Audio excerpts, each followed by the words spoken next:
Welcome to God's Dogs. Today we're interviewing Fr Dominic White on his recently published book, How Do I Look? Theology in the Age of the Selfie. Fr Dominic is a Dominican friar, a scholar, a pastor and a musician, and resident in our community in Cambridge, where he is the bursar, has various pastoral responsibilities, and teaches at the Margaret Beaufort Institute for Theology. His new book, published by SCM Press, takes as its starting point our current age of the retouchable selfie, and asks how the long tradition of the Christian gaze can speak to a selfie generation. How might the way we look be an expression of our Christian identity?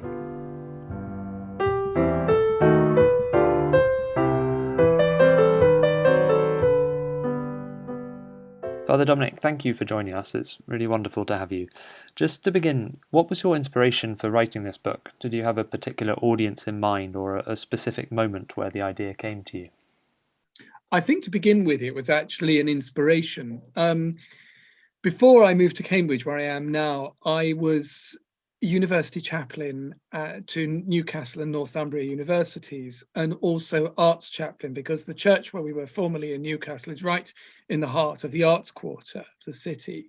And I worked very closely with a Methodist arts hub, which nowadays is called Shieldfield Artworks. Those days was called Holy Biscuit. And they were having, at the time, they had some series of exhibitions, mainly by women artists, about the gaze. And what I found exciting about the exhibitions is that they weren't just like paintings of people, particularly women, or photos, but they were actually portraying a gaze. So a painter, Molly Bythell, who portrayed a different way of looking at the female body, or the We Are Women photography project at Northumbria, where the photographer, rather than basically trying to charm his or her subject into doing what they want, a bit like, Diane Arbus getting homeless people to allow her to photograph them or whatever, the photographer really worked, it was a male photographer, really worked with the women to say, how do you want to be photographed? And the radiance of their faces was something beautiful. So I often used to write reviews for the Holy Biscuit. So I did that. But at that time, I was reading a book which some students at a Jesuit college in Bratislava had recommended to me, where I'd spent a bit of time the summer before. And it was called Comment parler de Dieu aujourd'hui? How to Speak About God Today, by Fabrice Hajjaj, who is former atheist of Jewish and Muslim Tunisian background. And now he's one of the, I think, most prominent lay theologians in France. And of course, he speaks with knowing from inside what it's like being an atheist. And he came up with this amazing thing about that Jesus doesn't just say, he doesn't say, look at me. He says, look at the lily.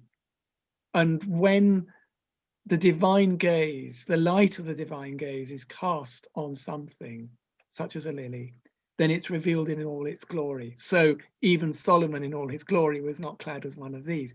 And that really, I really joined together. And then I came up with the idea of the theotic gaze. I think I must have invented the word theotic. I can't remember. It's a great word. But thank you. Well, it was kind of needed, but otherwise it would have been a bit unwieldy every time, say divinizing gaze or something. Was divinization, a theology that, as you mentioned, has been significantly more prominent in the East than in the West, also a long-standing interest of yours, an area you were keen to explore further? Yeah, I've always, before I entered the order, I used to go to Orthodox liturgies, and I've loved reading the Eastern fathers and mothers. I'm particularly interested in sophiology, wisdom theology, as people like Bulgakov, Florensky, and so on.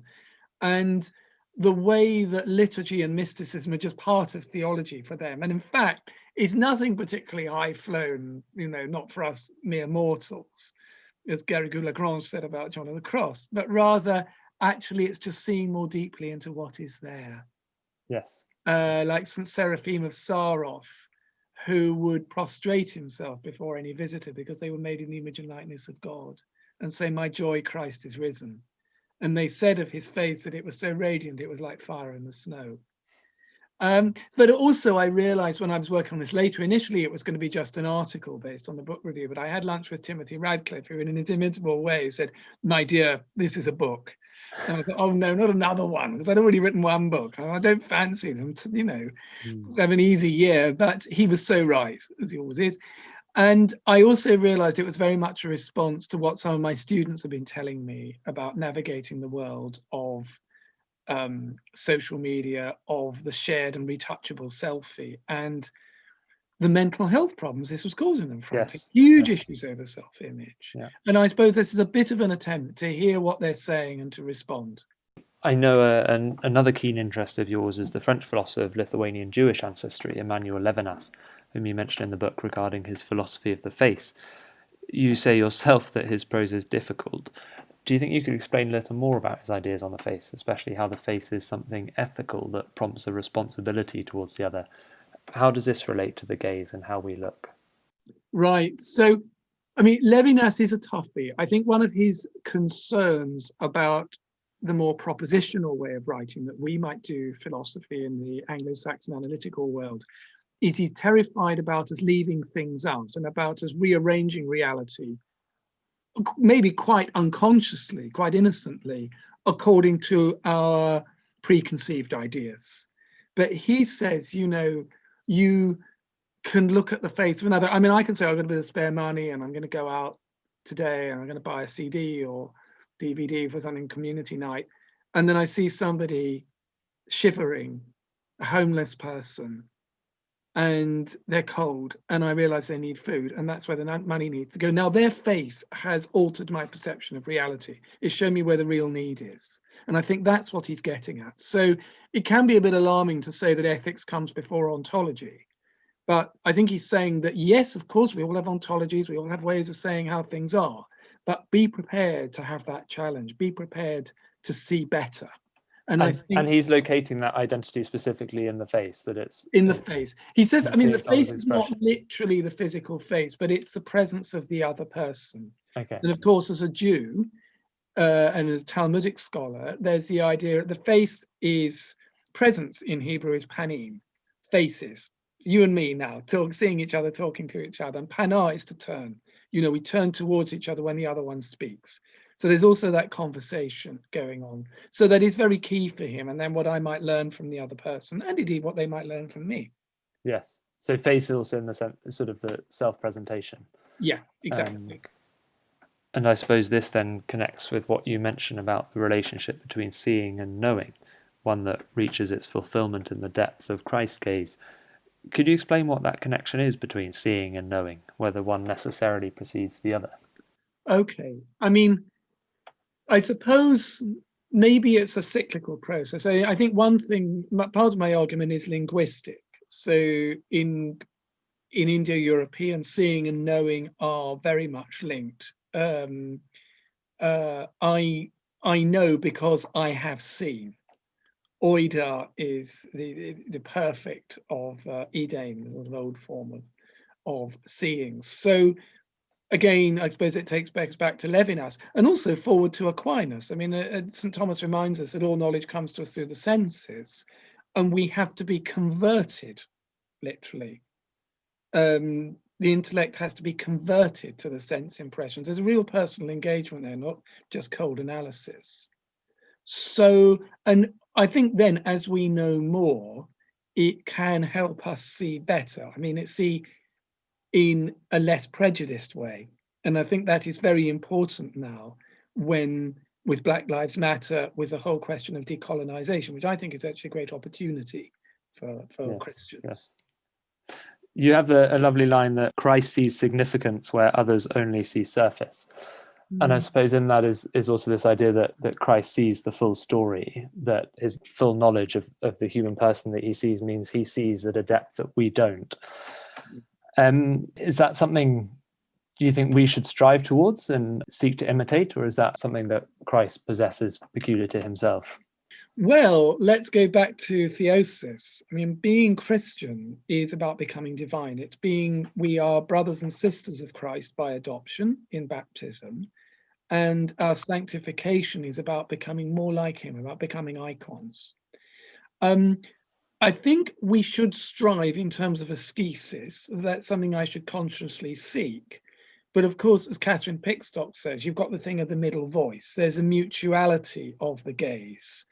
The active gaze, there is the looking into the other, but that can only happen if I'm prepared to receive them and also let them receive me. As with all these things, it's only possible with grace. So I think part of our striving should be asking for that grace to see the other. I mean, how else can we be charitable, really? You note also in the book that this raises interesting questions about divine receptivity. God, as traditionally understood in natural philosophy, is pure act. There's nothing lacking in him, and so nothing he can receive. So can there be any receptivity in God? Is there perhaps a particular kind of receptivity related to the gaze that makes it compatible with God's nature? Well, I think receiving, I mean, it's only a problem if we receiving as something purely passive. I mean, in terms of interviewing me, I'm feeling your active receptiveness. I mean, it's not just being inert or, that's being some sort of metaphorical bucket. I mean, it is actually something that we do. I think the father of the prodigal son, and he's a prodigal father, really, that's a wonderful image of divine receptivity. Now, yes, it is true that everything God sees in us is already in God, because we all are images of God, but we're also all unique images of God.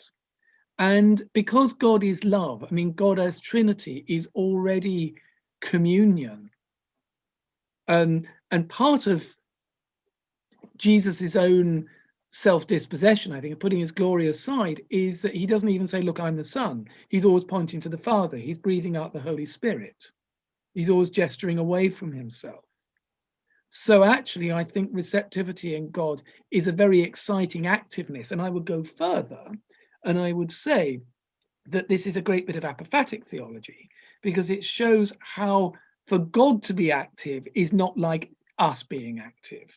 And the thing is that if we don't take that on board, we risk a tyrant God that people will just run away from and say, look, for all the things you say, I don't like your bossy God. I don't want him to tell me what to do. And, I just have to conform. I think something much more exciting is going on when God is active.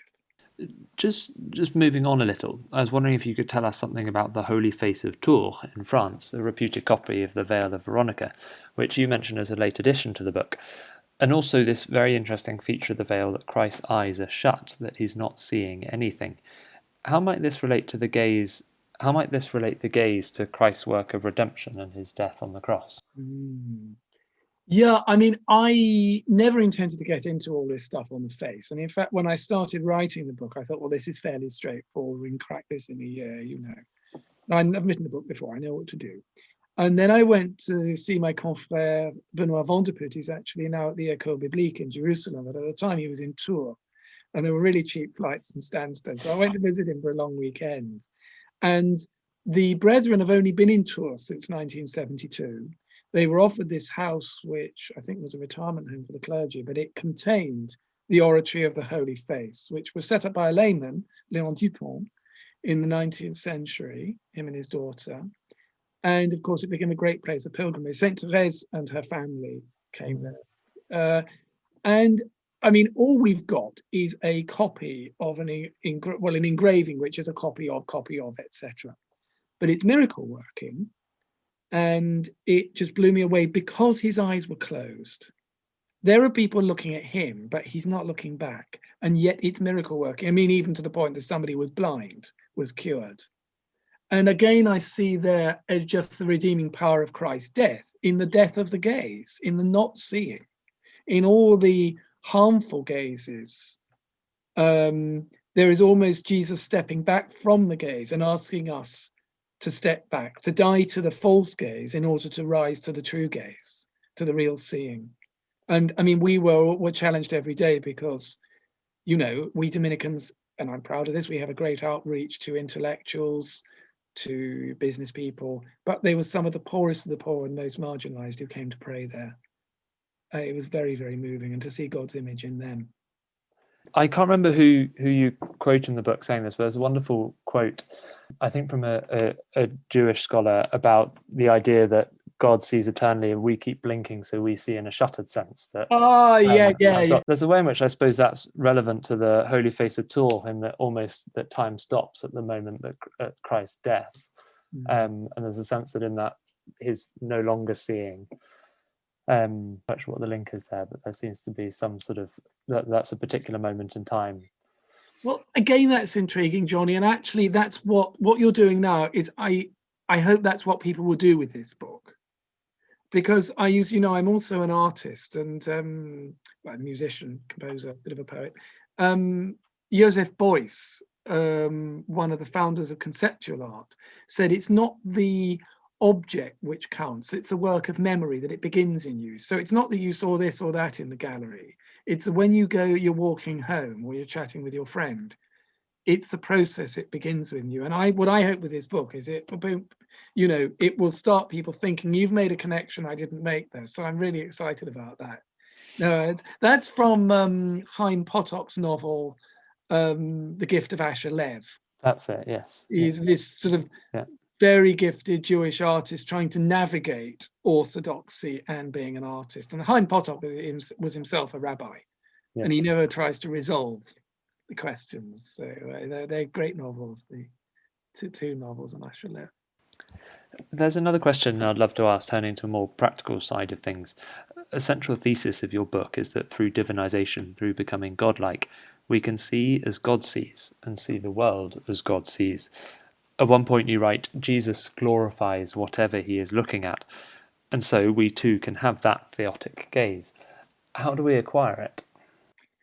Again, I think it is a work of grace. I mean, if I can tell a personal story here. I first started having serious spiritual accompaniment when I was 21. And I was a rather sparky and judgmental young man, to be honest. And I admitted to my spiritual director, who was also my confessor, that I had great difficulty being charitable to people that I found annoying. And he said, we have to ask for the grace to see Christ in others, even though he's good at hiding sometimes. And actually, that was an odyssey for me, because I realized that was a huge weakness in my character, and made me a difficult person to be with, to be honest.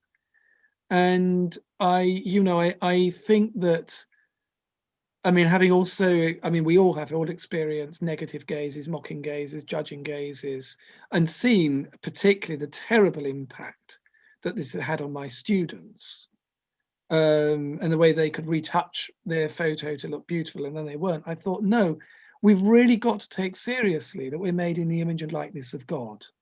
We study this, but it's grace that raises our intellect up and then actually raises it to action. So I think it has to be a work of study, but it must be a work of prayer. And I think to let God see us, Stratford Caldecott, everybody should read, I think, greatest, I know he's South African by birth, but I think the greatest British Catholic thinker of our time, really. He said, we talk a lot about what God has saved us from. We should talk more about what God has saved us for. And I think, we should ask, Lord, what are my talents? What are my gifts? They might not get me on the front of hello, but actually, as Newman said, God created each one of us to fulfill a unique vocation that only that person can fulfill. So I think we need to ask for that for ourselves, actually. Maybe we saw ourselves more compassionately. We would see others more compassionately, rather than just doing the rating thing all the time. Yes. Just as a final question, you added at the end of the book a COVID postscript, which is something on everyone's minds at the moment. Do you think it is a time, given obvious implications for how we look and the face and so on, with our faces half covered and we only see the eyes and we see a lot more through screens and so on? Is it an opportunity amidst all the tribulations to reassess how we look? I think it is. It is such a huge challenge that we spent so much time looking at our screens when we were with other people, and now we can only see each other through the screen. And I think God is inviting us to reconsider, and maybe, absence makes the heart grow fonder. Maybe we'll consider less whether people look like film stars, look like celebrities, and actually consider how lovely it will be to see them in the flesh, to see that person. who they really are, to see the beauty of that face with all its lines of life in it, of joy and sorrow and so on. I wrote something actually for an Italian review the other day, the question of how we look through the mask, because I think one thing that it really brings to the fore is the eyes. Without a mask, I can smile, but actually I might be looking in quite a hostile way, or indifferent or fearful. But with the mask on, my eyes are all I have. And I do try to do that, to smile through the eyes. I mean, I just went to the supermarket a while ago, and I think I could see the fear in the cashier's eyes, with all this, and it's gone on for so long now, coming up for a year, just to consciously smile through the eyes. But it's a much bigger challenge, and I think part of the smiling has to be receptivity to the other, compassion, empathy, and so on. So there is an opportunity there, and again, an opportunity which reveals to us an abyss of need in ourselves, a need for grace, if we're to accomplish that. Wonderful. Thank you very much. Thank you, Johnny. Bless you.